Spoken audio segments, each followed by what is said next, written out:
여러분 모두 안녕하세요. 저는 서울 신정동에 살고 있는 30대 중반의 여성으로 얼마 전 이혼을 했습니다. 남편이랑 시어머니라는 작자들이 정말 짐승보다 못한 인간들이었거든요. 저희 엄마가 죽을 병으로 사경을 헤매는 동안 같이 걱정을 해주는 것이 아니라 저희 엄마가 죽고 나면 받을 보험금을 노리며 저희 엄마가 죽기만을 기다렸던 겁니다. 저희 엄마의 보험금으로 호의호식할 생각을 하면서요. 게다가 남편 놈이란 인간은 제가 엄마를 간병하며 고생하는 동안에도 다른 여자를 만나며 바람을 피우고 있었더라고요. 그도 모자라 기가 막히게도 시어머니는 바람을 피우는 남편 놈과 상간녀를 응원하고 있었죠. 하지만 결국 온갖 만행을 저질렀던 남편 놈과 시어머니는 쫄딱 망하고 마는데요. 제가 지금부터 그 사연을 여러분께 말씀드리고자 합니다. 남편과 저는 지인의 소개를 통해 만나 연애 결혼을 한 사이였습니다. 남편과 결혼 당시 남편은 안정적인 공기업에 다니고 있었고 저는 대한민국 사람에게 이야기하면 다 아는 대기업에 다니고 있었어요. 어찌 보면 제가 남편보다 조금 더 능력이 있는 편으로 조건만 따지면 제가 손해를 본 결혼일 수도 있겠지만 전 그런 거는 별로 신경 쓰지 않았어요. 물론 결혼을 하며 조건을 중요시하는 사람도 있겠지만 저는 조건보다는 사람 자체가 더 중요하다는 생각이었거든요. 조건이야 살다 보면 어떻게 변할지 모르는 것이고요. 시어머니도 조건 같은 건 따지는 분이 아니셨고요. 능력 있는 대기업 며느리를 두게 돼서 좋다고 말씀하시긴 했지만 그것보다 밝고 명랑한 제 성품이 마음에 든다고 하셨거든요. 제가 꼭 당신 딸 같다면서요. 그래서인지 결혼해서 크게 시어머니 잔소리나 시집살이로 고생한 적이 없었습니다. 게다가 남편이며 저며 아빠 없이 자라서인지 서로 공감하는 것이 많았고 시어머니와 저희 엄마 또한 서로 남편이 없는 공통점 때문인지 친하게 잘 지내는 편이었죠. 하지만 아무 문제가 없을 것 같던 저희 삶에 결코 일어나선 안 될 큰 불행이 닥치고 맙니다. 그날은 남편과 결혼한 지 3주년이 되었던 날로 결혼 기념일을 맞아 남편과 저는 직장에 월차를 내고 분위기 좋은 레스토랑에서 오랜만에 데이트를 하며 밥을 먹고 있을 때였습니다. 그런데 엄마 친구분으로부터 저희 엄마가 복통이 심해 쓰러져 병원에 실려갔다는 연락을 받게 된 것입니다.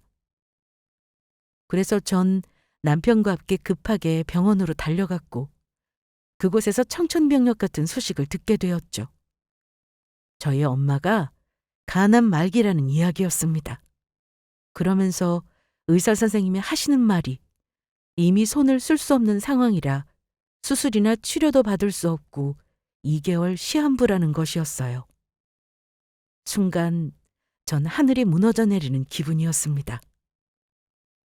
아빠를 먼저 하늘나라로 떠나보내고 홀로 저를 키워오며 고생하신 엄마에게 왜 하필 이런 일이 생긴 것인지 이해가 가지 않았습니다.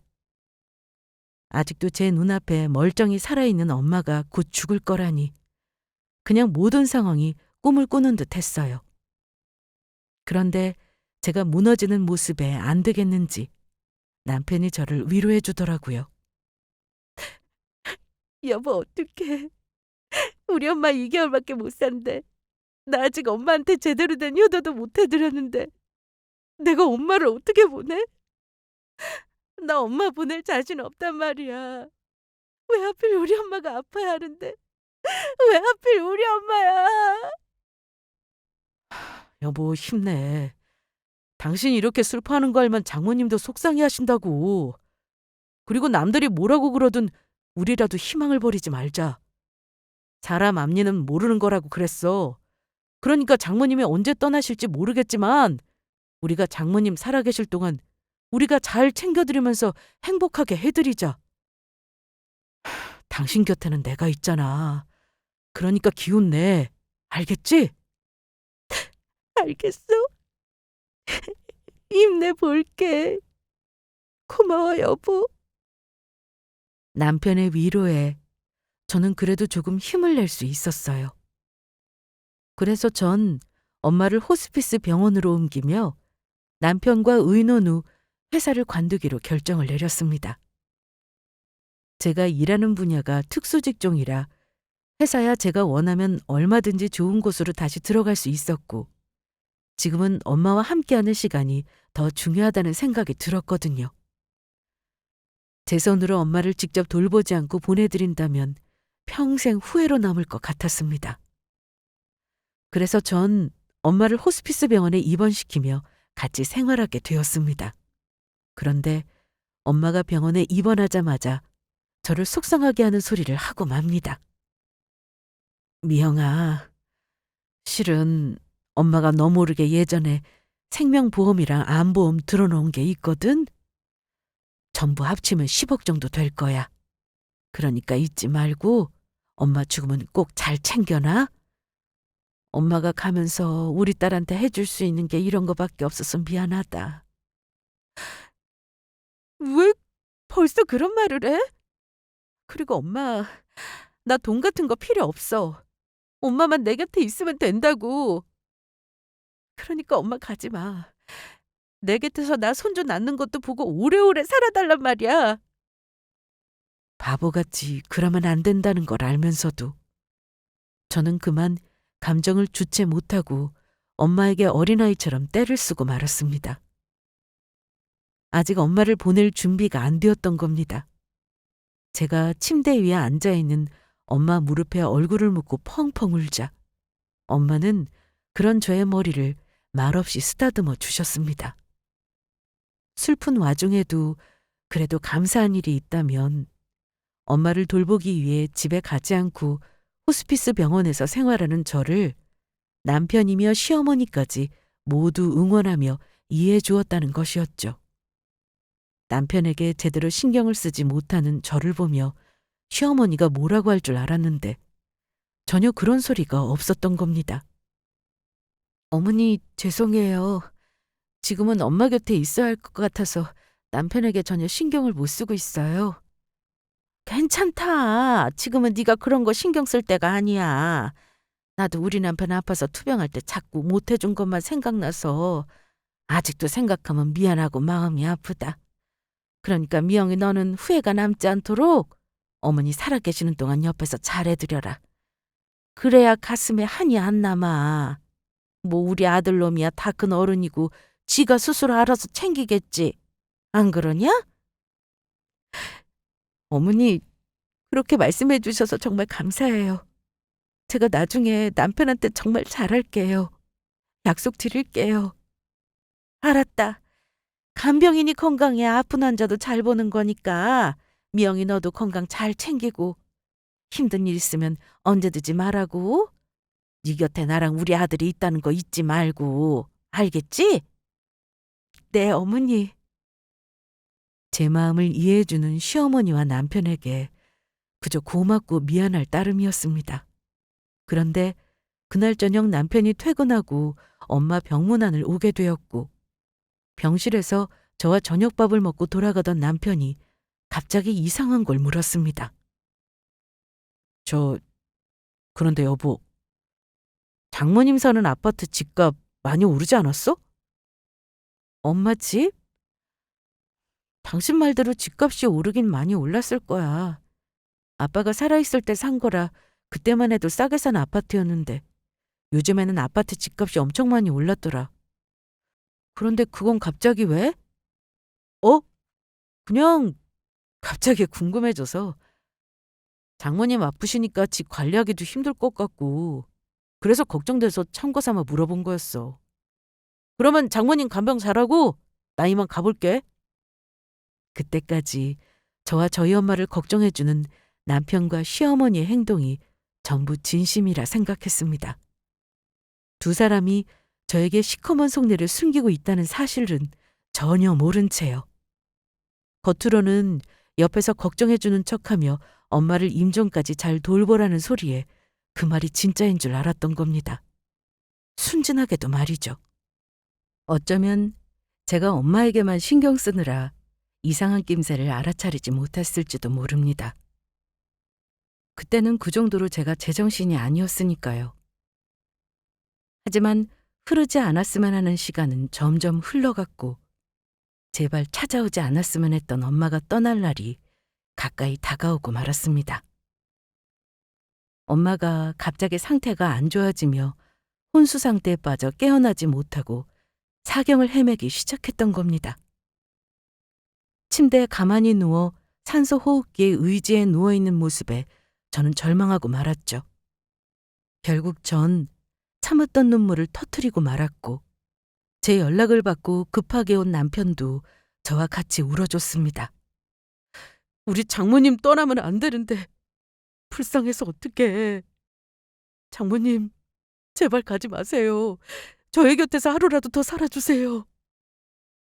엄마, 송서방 말 들었지? 내 욕심인 거 아는데 제발 조금만 더 내 곁에 있어줘. 아직 하지 말란 말이야.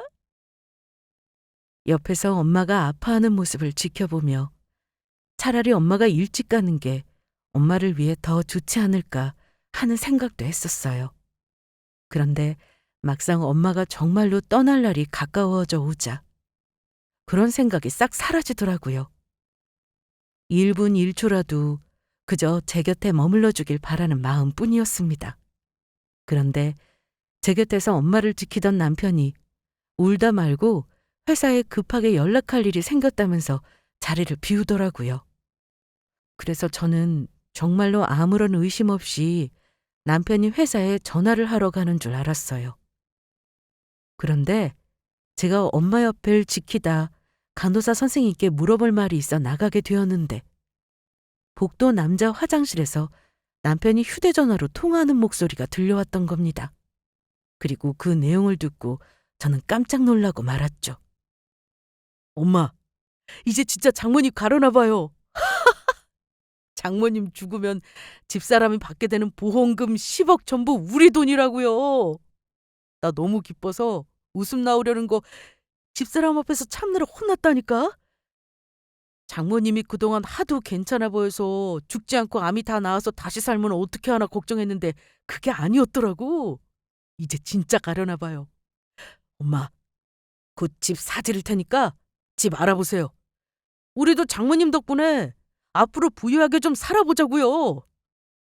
저는 남편이 시어머니와 하는 통화 내용을 듣고 그만 자리에서 주저앉을 뻔했습니다. 배신감에 몸을 떨었죠. 저에게는 세상에서 제일 소중한 엄마였는데 제 앞에서는 저희 엄마를 걱정하며 위로해주는 척 연기를 하며 남편과 시어머니 모두 뒤에서는 저희 엄마가 죽기를 손꼽아 기다리고 있었던 겁니다. 그것도 사람 생명을 두고 고작 돈 때문에 말이에요. 저희 엄마가 죽는 대신 받는 보험금을 노리고서요. 두 사람은 저희 엄마를 사람이 아닌 돈으로 보고 있었던 겁니다. 그런 남편과 시모의 행동에 저는 도저히 용서가 안 되었어요. 그런데 엄마가 저에게 보험금 이야기를 할 때 남편이 곁에 없었는데 그 사실을 어떻게 알았나 싶었더니 엄마가 저에게 보험을 들어놨다며 10억 이야기를 꺼냈을 때가 남편이 엄마 문병을 왔다가 잠시 자리를 비웠을 때였거든요. 아마도 그때 남편이 병실 밖에서 엄마와 제가 나누던 대화를 엿듣게 되었던 것 같았습니다. 하지만 전 남편과 시어머니를 신경 쓸 틈이 없었습니다. 엄마가 임종까지 편히 가실 수 있도록 제가 곁을 지키는 것이 더 중요했으니까요. 그래서 사경을 헤매느라 의식이 없는 엄마였지만 전 옆에서 좋은 말들만 행복한 이야기만 해주었습니다. 아무 걱정하지 말고 편히 가시라고요. 그런데 저에게 정말 기적과도 같은 일이 일어났습니다. 다시는 엄마와 눈 한 번 못 마주치고 이야기도 못하고 보내나 했는데 사경을 헤매던 엄마가 며칠 후 갑자기 깨어나 눈을 뜨신 거예요. 엄마는 힘이 없는지 아무 말도 못하셨지만 깨어난 순간 저와 눈을 맞추며 저를 향해 미소를 지어주셨습니다. 엄마의 눈빛만으로도 알 수 있었어요. 엄마가 저에게 무슨 말을 하려는지요. 당신은 좋은 곳으로 가니 아무 걱정하지 말라고, 늘 제 곁에 있어 주시겠다고, 저에게 사랑한다고, 행복하게 지내라고 말씀하시고 계셨던 겁니다. 그래서 저도 그런 엄마 손을 꼭 잡고 이야기했어요. 엄마, 이제 아무 걱정하지 말고 마음 편히 가. 내가 엄마 걱정하지 않게 행복하게 잘 살 테니까 우리 나중에 꼭 다시 만나. 엄마가 내 엄마라 나 너무 고맙고 행복했어. 엄마, 너무너무 사랑해. 세상에서 제일 사랑해. 그리고 제 말을 듣는 순간 조금 전까지 일어나 있던 게 거짓말처럼 엄마는 편안히 눈을 감으셨습니다. 엄마가 떠나는 순간 제가 엄마를 부둥켜 안고 얼마나 울었는지 몰라요. 그리곤 엄마의 장례식을 치르게 되었죠. 그런데 저희 엄마가 떠나자 겉으로 내색은 안 하지만 엄마 장례식장에서 남편 놈과 시어머니가 좋아서 어쩔 줄 몰라 하는 게 보이더라고요. 제가 안 보는 줄 알고 있었겠지만 남편 놈과 시어머니의 입꼬리가 실룩실룩 올라가는 것이 제 눈에는 보였거든요. 그런데 그날 저는 아주 충격적인 사실을 알게 됩니다. 같은 아파트에서 서로 옆집에 살면서 사귀게 되어 저랑 친하게 지내던 또래 친구가 있었거든요. 그 친구가 저희 엄마 조문을 와서 저에게 충격적인 소리를 하는 거였어요. 비영아, 괜찮은 거야? 그동안 어머니 간병하느라 힘들었지? 고생 많았어. 어서 와. 이렇게 와줘서 정말 고마워. 그런데 미영아, 그동안은 내가 네 엄마 간병하는데 힘들 것 같아서 말하지 못했는데 이제는 더 늦기 전에 너한테 말해야 할 것 같아. 무슨 말? 네 남편 바람났어. 네 남편 완전 쓰레기 놈이라고. 사실 네 남편이 너 어머니 간병하느라 집에 없는 동안 여러 번 집안에 여자를 끌어들였었어. 네 남편이야 나랑 네가 친하다는 사실을 모르니까 신경 안 썼겠지만 네 남편이랑 상간이랑 같이 엘리베이터를 탄 적도 있는데 내 앞에서 대놓고 상간 여보고 우리 자기 하면서 좋아서 난리도 아니더라. 다른 때도 아니고 네 어머니 아파서 입원해 있는 동안 어떻게 그럴 수가 있니? 그런데 네 시어머니도 네 남편이랑 상간녀 사이를 잘 아는 것 같아. 내가 너희 집에서 세 사람이 나오는 것도 본 적 있거든. 저것들이 인간이니? 내가 너한테 이런 충고해도 될지 모르겠지만 너희 남편 같은 저런 인간이랑은 더 늦기 전에 이혼해. 순간 전 남편 놈과 시어머니에게 가 당장이라도 따지며 뺨을 갈기고 싶은 심정이었어요. 하지만 일단 참기로 했습니다. 저희 엄마 장례식까지는 어떻게든 무사히 잘 치르고 싶었으니까요. 그리고 전 이미 남편 놈과 시어머니가 저희 엄마의 보험금을 노린다는 사실을 알았을 때 남편 놈과 이혼하기로 결심한 상태였거든요. 그래서 저도 엄마를 무사히 보낸 뒤 그동안 미뤄왔던 일을 실행하기로 했죠. 남편 놈과 이혼하며 남편과 시모 두 인간들을 혼내주는 일이요. 하지만 눈치 없는 남편 놈은 지금 상황에 어떤지도 모르고 저희 엄마가 떠나자마자 저에게 은근슬쩍 분위기를 떠보더라고요. 여보, 그동안 장모님 곁에서 돌보느라고 힘들었지? 정말 고생 많았어. 그런데 여보, 이 와중에 이런 말하는 게 어떻게 들릴지 모르겠지만 이제 떠난 사람은 떠난 사람이고 산 사람은 살아야 하지 않겠어? 그래서 하는 말인데 사실 예전에 장모님 살아계실 때 당신이랑 장모님이랑 나누던 대화를 우연히 듣게 되었거든? 장모님이 생명보험이랑 암보험 들어놓은 게 있으셔서 10억 정도 나올 돈이 있다면서? 그리고 당연히 장모님 아파트도 당신이 받게 될 거고. 그래서 하는 말인데 그 돈 좀 조금 떼어 나 좀 주면 안 될까? 빌라 사는 우리 엄마 아파트도 좀 사드리고 당신은 내 말이 좀 뻔뻔하다고 느낄 수도 있겠지만 그동안 당신이 엄마 돌봐드릴 동안 나도 협조 잘해줬잖아. 그리고 어차피 우린 부부고 그러니까 당신 돈이 내 돈인 거랑 마찬가지 아니야? 그동안 내가 고생한 것에 대해 그만한 보상을 해줬으면 좋겠어. 바람 피운다는 사실을 제가 모를 거라 생각한 남편놈은 대놓고 저에게 저희 엄마의 돈을 요구하고 나왔던 겁니다. 바람까지 피운 놈의 주둥이에서 나올 만한 말은 아니었죠. 더군다나 우리 엄마가 죽을 날만 기다린 놈에게서 엄마가 돌아가셔서 받은 돈은 절대로 줄 순 없었습니다. 게다가 아무리 부부라고 하지만 법적으로도 제가 부모님에게 받은 재산이 남편 것에 절대로 될 수가 없었죠. 하지만 남편놈과 제대로 이혼을 하기 위해선 일단 참아야 했습니다. 보험금이며 엄마에게 물려받은 재산이 있다는 것을 알았으니 제가 아무리 이혼을 하자고 해봤자 남편놈이 해주지 않을 게 뻔했고, 그래서 제대로 남편놈과 시모에게 한 방 먹이며 이혼할 이혼 사유가 필요했으니까요. 그래서 일단 남편놈과 제대로 된 이혼을 위해선 증거를 잡아야 했기에 시간을 벌어야 할 필요가 있었습니다. 알겠어. 당신이 그렇게 말한다면 내가 좀 생각해 볼게. 정말이야? 당신 그러면 나한테 돈도 좀 나눠주고 우리 엄마 집도 사주는 거 맞지? 내가 이래서 당신을 좋아한다니까. 역시 우리 마누라 최고! 정말 여보 고마워. 그래서 일단 저는 집의 보안을 문제로 핑계를 대며 홈캠을 설치하게 됩니다. 제가 집에 없을 때 상간녀며 시어머니며 저희 집안에 드나든다고 했으니 제대로 된 증거를 잡을 수 있다고 생각했거든요. 그리고 시어머니가 어째서 남편과 상간녀가 저희 집에 드나들 정도로 깊은 사이라는 걸 알면서도 두 사람이 만나는 걸 허락했던 것인지 그 이유도 알아야 했으니까요. 게다가 시어머니도 저희 집에서 남편과 상간녀를 만나는 것을 보니 무언가 제가 모르는 꿍꿍이가 있다는 생각이었어요. 그래서 그 사실을 파헤쳐야 했습니다.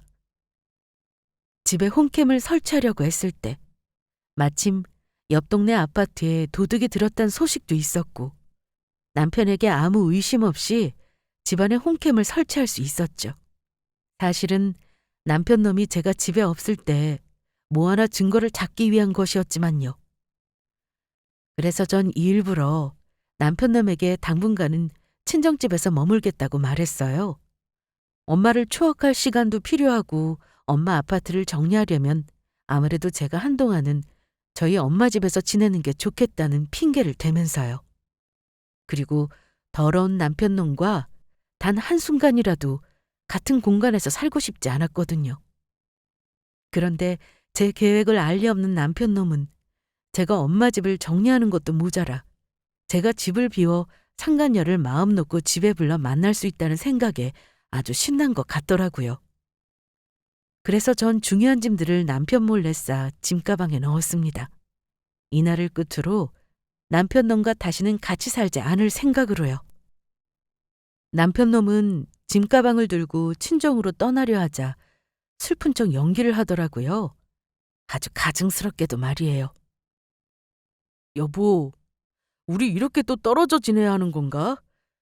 그동안 내가 말을 안 해서 그렇지 당신 없어서 많이 쓸쓸했다고. 그런데 이렇게 또 떨어져 지내려니까 너무너무 속상하다. 그랬어? 그래도 여보, 지금까지 기다려온 김에 조금만 더 기다려줘. 당신이 나 없는 동안 고생한 거 아는데 나도 어느 정도 마음을 정리할 시간은 줘야지. 정 아쉬우면 당신도 내가 엄마 집 정리하는 동안 나랑 같이 엄마 집에서 같이 지낼래? 뭐? 내가? 아니. 내가 예민해서 잠자리 바뀌면 잠을 잘 못 자거든. 그러니까 아쉽지만 당신 혼자 가서 지내는 게 좋을 것 같아. 내가 당신 보고 싶으면 장모님 댁으로 찾아갈게. 알겠어. 그러면 여보 앞으로 건강하게 잘 살아? 알겠어. 그런데 우리 영원히 헤어지는 것도 아닌데 왜 앞으로 못 볼 사람처럼 말을 해. 괜히 이상하다. 우리가 못 보긴 왜 못 봐. 조만간 또다시 만날 텐데 당신 기분 탓이겠지. 그런가. 그러면 여보 조심히 다녀오고 곧 다시 만나. 우리가 함께할 날을 간절히 기다리고 있을게. 저는 남편의 말에 코웃음을 쳐주며 집을 나왔습니다. 남편 놈과 함께할 날은 영원히 오지 않을 테니까요. 제가 집을 나온 이유는 남편 놈과 시어머니에게 제대로 복수하며 이혼을 하기 위해서였습니다. 저는 집을 나와 엄마 집에서 지내면서 홈캠을 설치한 저희 집을 모바일로 감시하며 확인하기 시작했습니다. 요즘은 기술이 좋아져 홈캠을 설치하면 밖에서도 핸드폰으로 실시간으로 집안을 동영상으로 확인할 수 있었거든요. 하지만 며칠 동안은 남편이 평소와 다름없이 생활하며 잠잠하더라고요. 그런데 제가 집을 나온 지 3일이란 시간이 흘렀을까. 제 두 눈으로 엄청난 사실을 목격하게 되죠. 바로 제가 기다리던 장면이었어요. 드디어 상간녀를 홈캠을 통해 만나게 된 것이죠. 자기야, 정말로 집에 마누라 없는 거 맞아? 괜히 자기 집에 있다가 걸리는 거 아니야? 걸리긴 왜 걸려. 집사람 한동안 친정에 가 있겠다고 했고 지금까지 나한테 연락 한 번 없었다고. 아마 장모님 돌아가셔서 힘든지 제정신 아닌 것 같아. 그러니까 마음 편히 있어도 돼. 신난다. 그럼 여기 또 자기랑 나의 둘만의 사랑의 아지트가 된 거네? 자기 빨리 자기 부인이랑 헤어지고 나랑 살았으면 좋겠다. 그럴 거니까 걱정하지 말고 조금만 기다려. 자기도 알겠지만 이혼하면 부부 재산 반반으로 나눠야 해서 집사람 돈 전부 못 뺏어온다고. 잘 구슬려서 장모님 보험금 10억이랑 아파트 판 돈 전부 뜯어내야지. 집사람 그렇게 베껴먹은 다음에 뻥 차버리고 우리 예쁜 자기랑 결혼해야지. 듣기만 해도 너무 설렌다.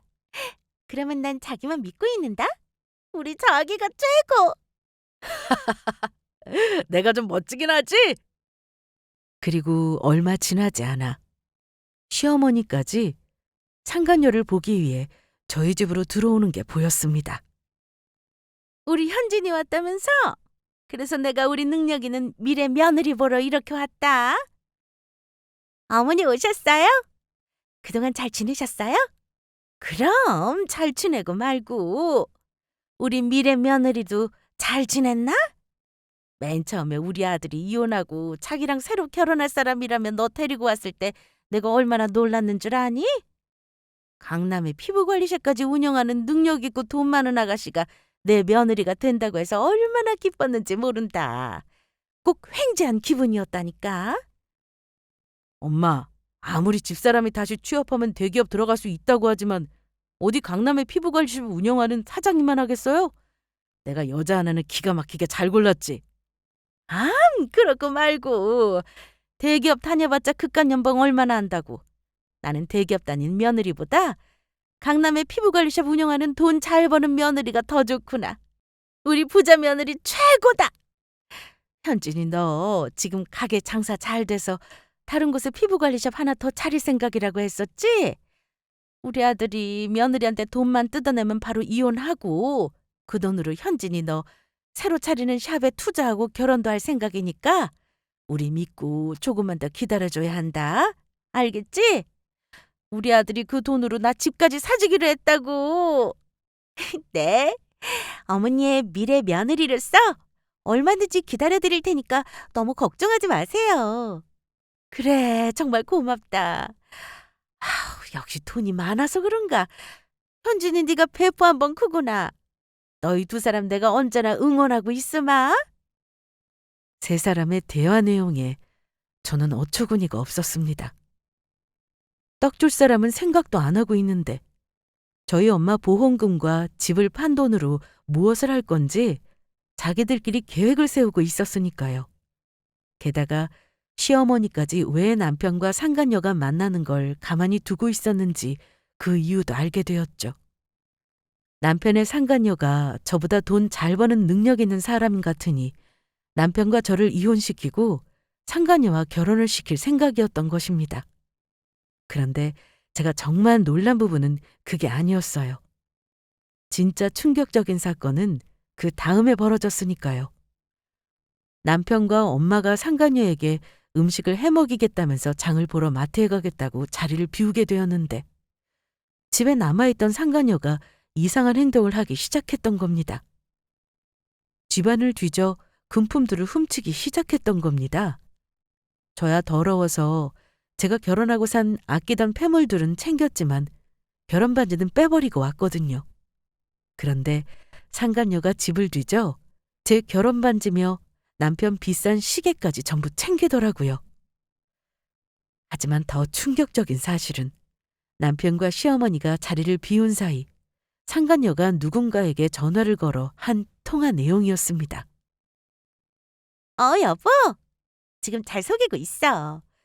멍청한 것들이 내가 유부녀인 줄도 모르고 돈 잘 버는 피부관리샵 사장이라니까 고지고대로 믿고서는 능력 있는 며느리 버리고 나를 선택하겠대. 우리 샵 겉만 번지르르 하지 적잖아서 곧 망하게 생긴 것도 모르고 말이야. 내가 장사 잘 돼서 샵 하나 더 차리려고 한다니까 쥐 마누라한테 받은 돈으로 내가 하는 피부관리샵에 투자한다고 했으니까 아무 걱정하지 말고 있어. 멍청한 것들이 돈 욕심만 많아서. 인간들이 얼마나 개차반이면 어떻게 지 마누라 엄마 죽은 돈으로 바람난 가게에 투자할 생각을 할까? 그게 사람이야? 조만간 돈 전부 뜯어낼 수 있을 것 같고 그때 우리 빚 다 갚고 새 인생 살자. 남은 돈으로는 우리 애들 유학이나 보낼까? 한마디로 말해 상간녀든 유부녀였으면서 돈을 뜯어내기 위해 남편 놈과 시어머니를 속이며 사기를 치고 있었던 겁니다. 저야 처음부터 저희 엄마 보험금이나 아파트 판돈을 1원 한 푼 줄 생각은 없는 상태라 관계없는 일이지만 상황으로 보아 상간녀가 무슨 일을 저지를지 모르니 저대로 두면 남편이며 시어머니며 된통 당할 수도 있는 상태였죠. 그렇다고 제가 그 사실을 두 사람에게 알려줄 생각은 없었습니다. 못된 마음을 먹고 저희 엄마의 죽음을 기뻐하며 저를 속여 이용해 먹으려고 하더니 쥐들보다 더 독한 사람 만나 그대로 당한다 싶었거든요. 다행히 그렇게 저는 남편과 시모를 한 방 먹이며 이혼할 증거를 차곡차곡 모으게 되었고 이제 상황을 지켜보다가 남편에게 이혼을 통보하기만 하면 되었어요. 하지만 그 사실을 알리 없는 남편 놈이 기어이 일을 저질러 버렸더라고요. 한 번은 제 동태를 살피기 위해서인지 제가 보고 싶다며 저희 친정집에 찾아와서는 자신이 벌인 짓을 떠벌렸습니다. 당신 나 장모님 돈 나눠주기로 한 거 맞지? 그래서 내가 일을 좀 벌였어. 아는 사람이 강남에 유명한 피부관리샵을 운영하고 있는데 장사가 잘 되는지 샵을 하나 더 차리겠다고 하네. 그래서 내가 이참에 동업을 좀 해보려고. 그래서 이미 회사도 관두고 당신 나한테 돈 줄 거 생각해서 은행이랑 아는 사람들한테도 돈을 좀 빌렸어. 나 같은 사람이 언제까지 회사에서 쥐꼬리 많은 월급 받으면서 살 수는 없는 거잖아. 큰 사람은 큰 물에서 놀아야 한다고. 어머, 그러면 당신이 사장님 되는 건가? 진짜 잘 됐다. 축하해. 당연하지. 앞으로 나보고 성 사장님이라고 불러줘? 그런데 여보, 아무리 사업을 시작했다고 하지만 그렇게 함부로 회사를 관둬도 되는 거야? 새로 낸 가게가 잘 될지 안 될지도 모르는데 회사 관두는 건 가게가 좀 자리 잡고 잘 된 다음에 결정하지 그랬어. 지금이라도 늦지 않은 거면 회사 찾아가서 잘못했다고 받아달라고 해. 걱정하지 마. 당신 나 못 믿어? 절대 그럴 일 없다고. 피부관리샵 하는 사람이 나랑은 때려야 뗄 수 없을 정도로 굉장히 가까운 사이고 나도 확실해서 투자한 거라 실패할 리 없다고. 나랑 동업하기로 한 사장이 얼마나 능력 있는 사람인데 당신도 알면 아마 깜짝 놀랄걸? 그러니까 당신은 그냥 가만히 내가 하는 일이나 지켜보면 돼. 정신 빠진 인간이 상간녀의 말에 속아 비까지 지며 인생을 말아먹는 중이었죠. 게다가 상간녀랑 동업해 피부관리샵을 차릴 거란 말을 뻔뻔하게 어떻게 제 앞에서 할 수 있는지 정말 양심도 없는 인간이란 생각이었어요. 그리고 아마도 상간녀의 진짜 정체를 알게 되면 깜짝 놀랄 사람은 제가 아닌 남편이 될 거란 생각을 했습니다. 그런데 남편 놈이 제가 엄마 보험금이나 집에 대해 아무 소식이 없자 똥줄이 탔는지 얼마 지나지 않아 저에게 연락을 해오더라고요. 당신 엄마 보험금 언제 타는 거야? 그리고 장모님 집은 언제 정리하는 거고? 지금 은행 대출금이랑 사람들한테 빌린 돈 때문에 이자 내느라고 나 힘들어 죽겠다고. 이러다가 나 파산하게 생겼어. 당신 언제쯤 전부 정리해서 나 돈 나눠줄 수 있는데? 어? 그게 무슨 소리야? 엄마 보험금이라면 나 벌써 탔는데? 그리고 엄마 아파트 팔 생각 전혀 없어. 뭐? 장모님 보험금을 이미 탔어? 그러면 바로 나한테 그 돈 보내줬어야지. 당신 지금 뭐 하는 거야? 그리고 갑자기 장모님 아파트 정리할 생각이 없다니 그것도 무슨 소리야? 보험금이랑 장모님 집 정리하면 나눠주기로 했잖아. 당신이야말로 그게 무슨 소리야? 내가 언제 당신한테 엄마 보험금이랑 집 정리해서 나눠준다고 했어? 내 대답도 듣지 않고 당신 편한 대로 생각한 거잖아. 뭐야? 다 필요 없고 당신 당장 돈 보내. 당신이 뭘 모르나 본데. 어차피 부부 재산은 공동으로 쓸 수 있는 거고 내가 내 돈 받겠다는 거니까 빨리 보내라고. 그렇지 않았다가는 나도 법적으로 해결해 버릴 테니까. 뭐라고? 지금 법이라고 했어? 그래. 내가 법으로 해결할 거라고 하니까 이제 좀 겁이 나나 보지? 법 같은 소리하고 앉아있네. 어디 법으로 해결할 수 있으면 얼마든지 해봐라. 하나도 안 무서우니까. 남편과 시어머니는 안 되겠는지 저에게 전화를 해오며 괴롭히기 시작하더라고요. 그런데 제가 전화를 받지 않고 무시하자 이제는 남편과 시어머니 모두 저에게 협박 문자를 보내오기 시작했습니다. 당신 계속 이렇게 나온다 이거지? 계속 이렇게 나오면 재미없을 줄 알아. 이건 마지막 경고야. 그러니까 좋은 말 할 때 당장 장모님 보험금 10억이랑 아파트 정리해서 돈 보내는 게 좋을 거야. 우리가 계속 가족으로 있고 싶다면. 너 보자 하니까 우리 아들한테 이혼당하고 싶어 그러냐? 우리 아들한테 이혼당해 사람들한테 손가락질 받으면서 이혼녀 소리 듣고 싶은 거 아니라면 당장 우리 아들이 말한 돈 보내는 게 좋을 거다. 너 우리까지 없으면 가족도 없이 세상에 혼자 남는 거라고. 설마 평생 외톨이로 살고 싶은 건 아니겠지? 지금 우리는 남의 돈 달라는 것도 아니고 정당한 요구를 하고 있는 거라는 걸 잊지 말거라.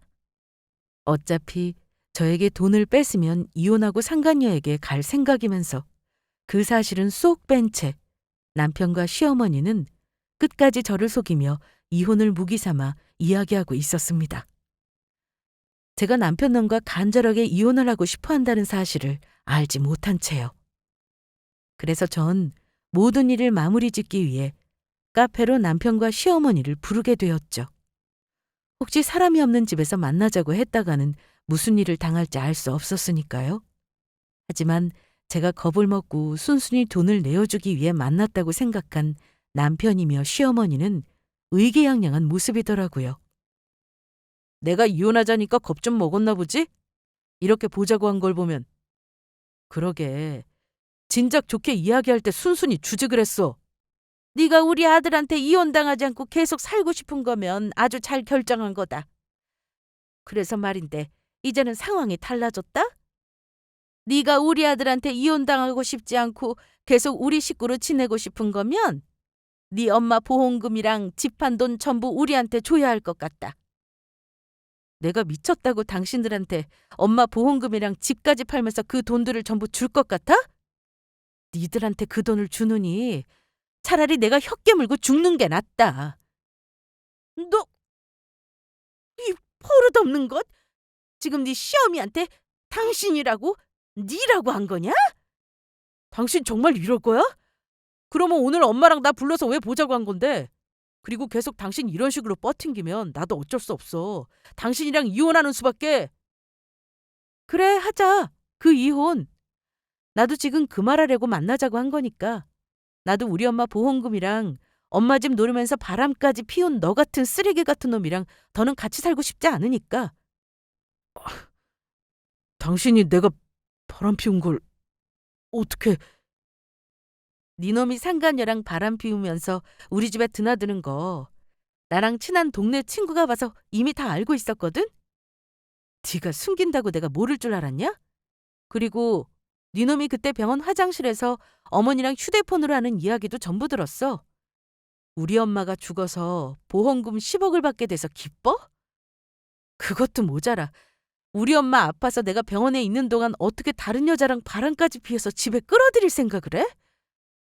어머니까지 저 없을 때 저희 집에서 상간이랑 만나기까지 했다면서요? 당신들이 그러고도 사람이냐고. 이 두 가지만으로도 법정에서 충분히 우리 이혼할 수 있는 이혼 사유 되는 거 알고 있지? 그러니까 당장 이혼하고 갈라서. 그래, 내가 네 엄마 보험금이랑 집 노리고 다른 여자랑 바람 피웠다. 그런데 내가 장모님 보험금 노리고 바람 피웠다는 증거라도 있어? 전부 말뿐이고 제대로 된 증거도 없으면서 어떻게 나랑 이혼을 하려고 그래? 어차피 우리가 이혼을 한다고 한들 부부 재산은 공동 재산이고 당신이 나한테 장모님 보험금이랑 아파트 정리한 거 전부 주기 전까지는 절대 이혼 못 해주니까 명심하라고. 요거사, 우리 아들 말 들었지? 네가 정 우리 아들이랑 살기 싫으면 보험금이고 집이고 전부 내놔야 할 거다. 진짜 꼴값들을 떨고 있네. 누가 그래? 내가 증거가 없다고. 두 사람 다 이거 보고나 말해. 저는 이때를 위해 준비한 저희 집 홈캠에 녹화되어 있던 남편과 상간녀 그리고 시어머니가 만나는 장면을 핸드폰으로 재생시켜 보여주었습니다. 그러자 남편이며 시어머니며 얼굴이 새파래지더라고요. 당신들 이거 보여? 우리 집에 도둑 들까봐 홈캠 설치했던 거 기억하지? 그런데도 당신 겁도 없이 집안에 상간녀를 끌어들이더라? 게다가 니놈이 뭘 잘못 알고 있는 것 같아서 알려주는데 부모한테 물려받은 재산은 배우자에게는 권리가 전혀 없다고. 그러니까 당신들 두 사람 다 우리 엄마 보험금도 엄마 집도 단 1원 한 푼도 나한테서 뺏어갈 수 없다고. 알겠냐? 아니야. 말도 안 돼. 당신 지금 나한테 거짓말하는 거지? 부부는 일심동체인데 어떻게 나한테 권리가 없냐고. 아들아, 저것이 돈 나눠 가지기 싫으니까 지금 거짓말하는 거다. 그러니까 저 말에 속으면 안 된다. 너, 내 친구 아들이 변호사인 거 알고 있냐? 내가 지금 당장 전화해서 물어볼 거니까 아니기만 해봐. 전부 거짓말이었다가 내가 가만히 있지 않을 테니까. 시어머니는 그렇게 말하며 재빨리 친구에게 전화하더니 친구 아들 번호를 알아내 통화를 하게 되었습니다. 그리고 얼마 지나지 않아 시어머니는 몸을 사시나무 떨듯 덜덜 떨더라고요. 아들아, 이걸 어쩌면 좋으냐. 저것 말대로 부모가 물려준 재산은 배우자한테 권리가 전혀 없다고 하는구나. 그러면 아들 네가 현진이 피부관리샵 여는데 투자한다면 빚진 돈들은 어떻게 되는 거냐? 이미 내 집까지 대출받아서 거기다가 다 꼬라박았는데 어떻게 하냐고. 지금도 은행 대출금만 간신히 갖고 있고 너 빚쟁이들이 돈 내놓으라고 찾아온다고 하지 않았어? 엄마, 그게 사실이에요? 그러면 장모님 보험금도 장모님 아파트도 집사람이랑 나눠 갖지 못한다는 소리냐고. 아이고, 우리 이젠 완전히 망했다. 우리가 저것한테 1원 한 푼 못 받아서 투자한 돈 다시 돌려달라고 하면 우린 돈 없는 거지인 거 알고 현진이가 너랑 결혼도 안 하겠다고 할 것 같은데 이를 어쩌면 좋으냐. 하지만 저의 복수는 거기서 끝이 아니었죠. 아직 알려줘야 하는 중요한 소식 하나가 남았으니까요. 저는 남편 놈과 상간녀, 시어머니가 만난 날 남편과 시어머니가 나간 후 상간녀가 집안에 있는 물건을 도둑질하며 상간녀가 본인의 진짜 남편과 통화하고 있는 영상을 두 사람이 바로 보여주었죠. 이게 어떻게 된 거야? 현진이가 애까지는 유부녀였다니. 게다가 도둑에다가 사기꾼이었어? 그러면 엄마 집까지 담보 잡히고 내가 빚까지 져서 투자했던 돈들은 전부 어떻게 되는 건데? 아들, 빨리 현진이한테 전화해보거라. 더 늦기 전에 우리 돈 돌려달라고 하자. 남편은 사색이 된 얼굴로 상간녀에게 전화를 걸었지만 이미 남편에게 받을 걸 다 받아내서인지 전화를 받지 않았습니다. 엄마, 어떡하면 좋아요? 지금 전화번호 없는 번호라고 떠. 아무래도 벌써 우리 돈 가지고 나른 것 같아요. 아니야, 이건 전부 꿈일 거다. 이게 현실일 리 없다. 아우, 아이고 내 뒷골이야. 엄마, 정신 차려봐요. 엄마! 저는 이혼하기 전 마지막 아량으로 119에 신고해 쓰러진 사람이 있으니 빨리 카페로 와달라고 불렀습니다. 그리고 깔끔하게 정리하고 그만 자리를 뜨기 위해 일어나려고 했죠. 그러자 남편은 시어머니를 안고 있는 상황에서도 다급하게 저를 붙잡더라고요. 여보, 내가 전부 미안해. 그러니까 가지 마. 나 너무 무서워서 그러는데 구급차 올 때까지만이라도 내 곁에 있어주면 안 돼? 그리고 내가 전부 다 잘못했어. 그러니까 우리 이혼 다시 한번 생각해주라. 나 사기까지 당한 데다 회사까지 관둬서 지금 당신까지 떠나면 나한테 남는 게 아무것도 없다고. 너 우리 엄마 호스피스 병원에서 살아있을 때 우리 엄마한테 했던지 벌써 잊었나 봐? 보험금 탈 수 있다고 우리 엄마 죽게 됐다고 기뻐하던 놈이 감히 지금 누구 보고 니네 엄마 쓰러졌다고 같이 있어달라고 하는 건데? 그때 내 기분이 어땠을지 이제 좀 상상이 되니? 내가 네 놈이랑 이혼 소송해서 네 놈이랑 네 엄마한테까지 위자료까지 제대로 받아낼 테니까 각오하는 게 좋을 거야. 그리고 우리 살고 있던 집 너 돈 없다고 해서 내 이름으로 대출받아서 얻은 내 전셋집인 거 알고 있지? 그래서 우리 지금 만나는 동안 니놈 짐이랑 물건 싸서 전부 니네 엄마 집으로 보냈으니까 내 집에서 한 발짝도 들어올 생각 안 하는 게 좋을 거야. 이미 사람 시켜서 집 비밀번호도 바꿔서 들어올려야 들어올 수도 없겠지만 말이야. 어디 나랑 이혼하고 잘 먹고 잘 살아봐라. 남편 놈은 제 말에 그제야 자신이 얼마나 큰 잘못을 저질렀는지 느끼는 것 같았습니다. 카페를 나오는데 남편의 울음소리가 카페 밖에까지 들리더라고요. 그리고 저희 엄마 죽음에 기뻐하던 남편과 시어머니의 말로는 처참하게 짝이 없었습니다. 남편은 저와 이혼을 당하며 시어머니며 남편까지 전부 저에게 위자료까지 물어줘야 했고 한순간 빚쟁이가 되어 길거리에 나앉게 되었으니까요. 게다가 지인을 통해 들은 소식에 의하면 남편과 시어머니가 뒤늦게 상간녀를 사기죄로 고소한 것 같지만 상간녀가 운영하던 피부관리샵은 무허가였고 이름도 불법으로 남의 이름을 도용해서 가짜 신분을 쓰고 있던 거라 상간녀를 찾기 힘들어 보였습니다.